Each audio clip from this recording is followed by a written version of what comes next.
New York City's, are you ready to take the red or the blue pill? I don't know. Let's talk about basketball. Talk on. Talk on. Talk on.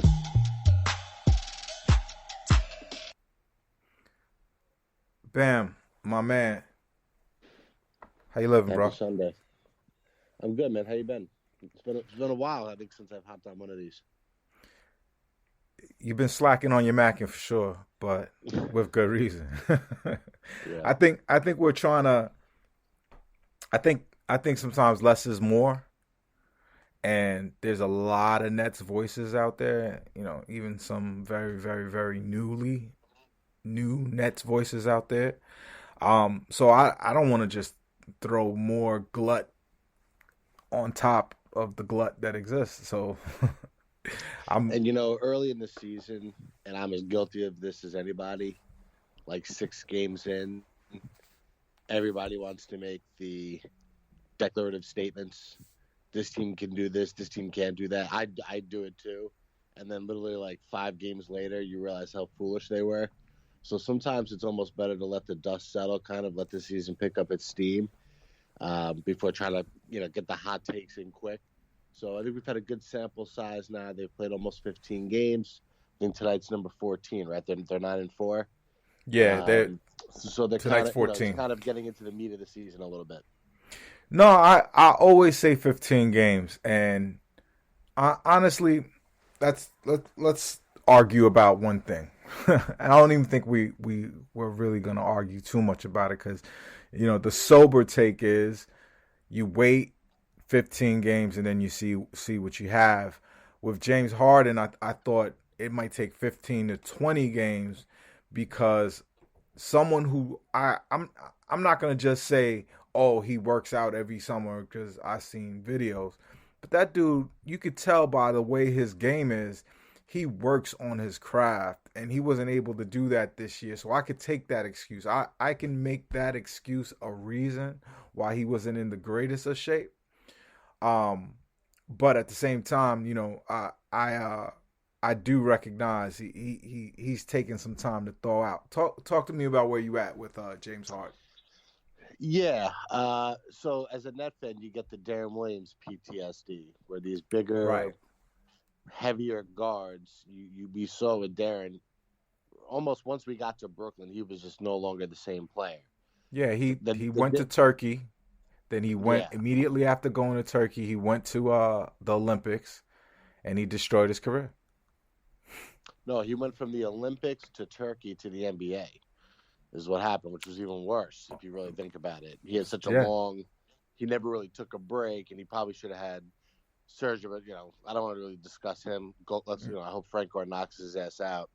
Um, but I got my money on with, Darren, by the way. yeah, with James, a lot of his game is skill based, and like you said, I think the timing with his handle, his Hmm. shooting, the step backs is not quite there. But and part of this, he has nobody to blame but himself. He came into last season out of shape, Right. and overweight. He got injured last season and is now bleeding into this year.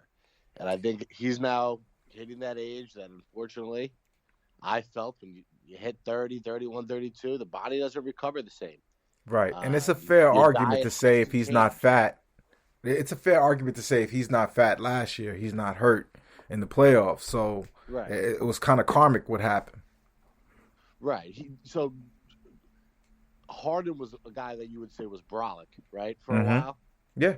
But now, and there's a fine line between brolic and fat.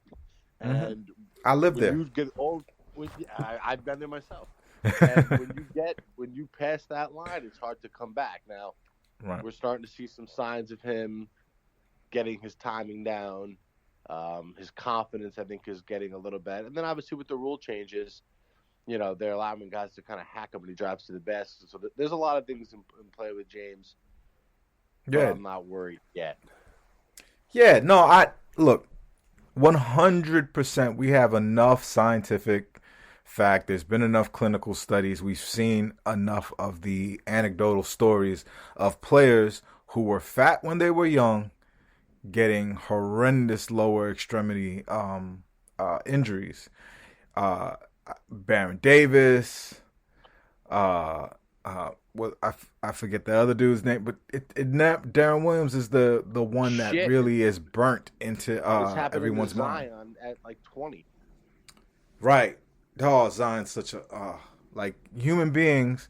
We all are made out of the same kind of tendons and ligaments. When you put that much pressure on your tendons and ligaments from being overweight, you're bound to get hurt. Happens to me. I'm very familiar. I can't take a shit without pulling a fucking muscle. You know? I swear to you, I was just chilling on the couch with my wife, and I felt like I tore my rib cage, like one of my rib cage muscles. I freaking sneezed too hard. I got chest pains. Dude, it's real. But here's the thing about Harden, though. Right? Harden, a lot of his game is in his head. It's not necessarily speed, athleticism, dunking, like when a DeAndre Jordan loses his first, that, you know, the fast twitch muscle gifts that he has nothing else in his bag besides jumping really high, having really long arms, being really fast, you know, getting off the floor very, very quickly. Once you don't do that anymore, you have a problem. And I think with Darren Williams, in comparison to Harden, a lot of Darren Williams' games was a power game where it was like, I'm gonna come through the lane. I'm a big guard. I'm just gonna dunk on you. I'm gonna switch up, you know, and dish off, or I'm gonna get you in a pick and roll and put you in an impossible position because I'm big and I'm strong, but at the same time I'm super, super quick and I'm super, super fast off the floor. The moment Darren couldn't do that anymore, he was done. But James Harden on the Kemba right now, who, you know, Kemba can still like hit some shots and he's a jump shooter now. He's never been like a great facilitator or a great defender. Right. You know, with James, even when James is struggling to score, he runs the offense at an elite level. He passes at an elite level. You know, he has some lapses where he's a little lazy with the ball, but you know, the guy's he's 10 assists a night. He makes beautiful passes. He sees the game, and I think what you're saying is true. Even when he's maybe not feeling his best physically, he still has a lot to offer. Right, and even if they change the rules, the thing about Harden is you're looking at a person who really, really fine-tunes his games at the edge of what the rules are. Like we could, as old school basketball players, I'm much older school than you, but that gather technique is, you know, coach is teaching it to my kid now. All that shit was travel for me. And the way he kind of exactly. So to play ball and to be the best at it at the same time on all of these rules that like make refs go, well, to the letter of the law, this dude is doing the right thing. That just tells you that James Harden's game is gonna continue. The thing that sucks is you are okay with 5 years of James Harden at a ridiculous amount of money, knowing that probably the last 2 years are no good or not going to be very good.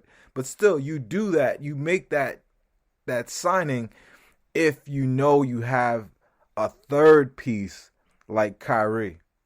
And I'm beginning to start to lose faith. Like I thought all of this, like everybody would like be mature at the end of the day and it would all go away at some point. Like the love of basketball would be too much. Even though I've never said this was what was my inner monologue, or my inner hope was that the love of basketball would bring it back, because the opportunity is to win, like, is to be the type of team that wins 2 of the next 3 championships.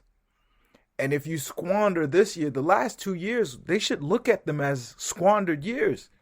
They should look at them as almost like, sacrifices made to the basketball gods to get 3 right now. And it's scary to think what happens if we don't get it done this year. It's very scary. Why would we get it done next year? Exactly. And that's if you entertain. Let me throw something at you and respond right off of it. Kyrie is getting paid $36 million. About it's $35 million and change. The Nets are over the cap by $36 million. Not saying that Kyrie is the reason that they're over the cap, but if you're getting nothing from Kyrie and you take that $36 million away for the nothing that you're getting, they're under the luxury tax. Now, I know the owner of this team is making gobs of millions of billions of dollars in his real job, and he has no sign of slowing down his wealth. However, everybody is looking at $110 million in luxury taxes, and he said it. He said, "How dare anybody test my commitment?" Right. I spent $100 million. That means he knows it. That means it's under his skin a little bit. Like, how do you navigate that? You understand what I'm saying? If you knowing that you could take away $150 million, almost $150 million out of what you have to spend for this thing that only really, really rich men like him get to do, but he's not even getting the enjoyment out of it. Like, $150 million is where you start to think about really having to trade this kid. Where are you at with it? The problem is, what could his trade value possibly be as a guy that can opt out of his contract next year and be a free agent and is unreliable before you even consider that? He would have to probably have to be a collaborative effort where he says, these are the few teams I'm willing to go to. Those teams would have to be willing to trade for him. Those teams would have to have pieces the Nets would want or could flip for other pieces they want.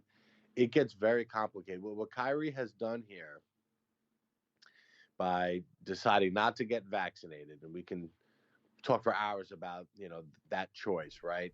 But we're good. Right. We're both vaccinated. We believe in it. I don't necessarily force it upon people, but I think the guy should go do this, but I think we both agree that we've seen enough of our close friends and relatives take it, and everybody's all right. Right. That everybody I know is fine. Everybody I work with is vaccinated. I would say 99% of my friends and family are vaccinated. My mom just got the booster shot the other day. You know what? She had like a cold for 24 hours. She's fine today. She's in her 60s. Right. She's fine. If you're conducting a scientific experiment, that's the one right there. Like you see your teammates actually out there all vaccinated and fine. Right. Kevin Durant got better, seemingly. So what Kyrie's done here, though, he's put the organization in a very precarious spot where he could turn around here, ride the season out, say, fuck it, I'm not playing this year. I'm going to opt out of my contract, and someone's going to give him big-time money next year, and the Nets are left with nothing. Right. I can't imagine, when I watched the Durant thing with Barker the other day, that did not sound to me like a guy who was even communicating with his supposed friend anymore. It doesn't seem like he's trying either. Like, I don't want to put words in Kevin's mouth or try to pretend like I understand. Like, but I've said this before. We all have, a dickhead friend in our lives. But if you're him and all of those facts are kind of like, they're in the orbit of all of this nonsense, right? All of this money is being put out, and I don't know who said it, but it was like, we're paying all of this salary cap, and we can't even replace him. Right. That came from, was it Sean Marks? No, it was Steve Nash. That's right. Steve Nash said He said we're built for 3 stars. right. And you're seeing it now where he can't stagger the lineups and the backup group when